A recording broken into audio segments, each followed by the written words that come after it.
কইরে আমার প্রবাসী ভাই ও বোনেরা প্রথমে এই ভিডিওটা দেখেন, দেখেন বাংলাদেশ এয়ারপোর্টে কি পরিমাণে দুর্নীতি হয়। আমার ফ্লাইটের মেয়াদ আছে আরো 1 ঘন্টা, এই তার দ্বারা আমি আসছি, সে আমাকে আমার মানা করে কি কথা বলবো, 1 ঘন্টা আছে আমার সময়, সে আমাকে বলতেছে না না। এই হ্যালো স্যার, অফিসার আসেন, এদিকে আসেন না, আপনি ইচ্ছা করলে নিতে পারেন। শুনেন, আপনারা দুর্নীতি বন্ধ করেন প্লিজ, প্লিজ দুর্নীতি বন্ধ করেন প্লিজ। একটা প্রবাসীর পুরো লাইফ এটা জানেন, আপনারা জানেন পুরো লাইফ একটা প্রবাসীর সময় আছে আর 1 ঘন্টা। আপনারা কেন আমার মান নেবেন না, কেন মান নেবেন না? এটা এই জন্য কেন দেশ স্বাধীন করছি নাকি?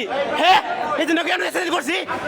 দেখেন 1 ঘন্টা সময় আছে, 1 ঘন্টা সময়, সে আমার মাল নিতেছে না। এই যে অফিসারটা আছে না, এই অফিসার আমাকে বলতেছে উপরে যাও, আমি উপরে গেছি, যাওয়ার পর আমাকে বলতেছে অন্য ফ্লাইট দিবে 30,000 টাকা দেওয়ার জন্য। এটা কি রে ভাই? এটা কি মকের মূল্য নাকি এটা? হ্যাঁ, এটা মকের মূল্য নাকি এটা? হ্যাঁ, 10 বছর ধরে 10 বছর ধরে আমি দেশে রেমিটেন্স পাঠাই, 10 বছর ধরে। এটা কেন কোনো মূল্য নাই? হ্যাঁ ভাই আপনার লোক নেন সরান। কে লুট নিব, কে লুট নিব? আপনি কে? Who are you? Hey man, who are you?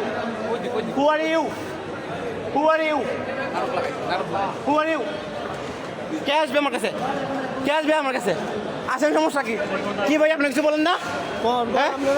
কিছু বলেন না, কে লেগা ওখানে নিউতেছে না, বুঝতেছে না? হ্যাঁ? স্যার, স্যার আমার সময় আছে আর 1 ঘন্টা স্যার। সে আমার কাছ থেকে আমাকে বলতেছে উপরে যাও, আমি উপরে গেছি, আমাকে বলে 30,000 টাকা দাও। এটা কি স্যার? এই জন্য কি আমি দেশ স্বাধীন করছি নাকি? এই জন্য কি দেশ স্বাধীন হয়েছে স্যার? দুর্নীতি তো আগের মতো রয়ে গেছে স্যার। বন্ধ করবো ঠিক আছে, কিন্তু আমার এটা আপনার সমাধান দেন নাই জায়গা যাইয়া। সবাই বলতেছে এটা আমি ভিডিও করতেছি ভিডিও করবেন আবার বিচার হচ্ছে। স্যার। মনে সমস্যা নাই, আপনার বিচার করে দেন, আপনার বিচার করে দেন, বিচার করে দেন, বিচার করে দেন। আমার কিন্তু ফলোয়ার 1 লাখ ফলোয়ার আমার কিন্তু। এই হচ্ছে বাংলাদেশের দুর্নীতি।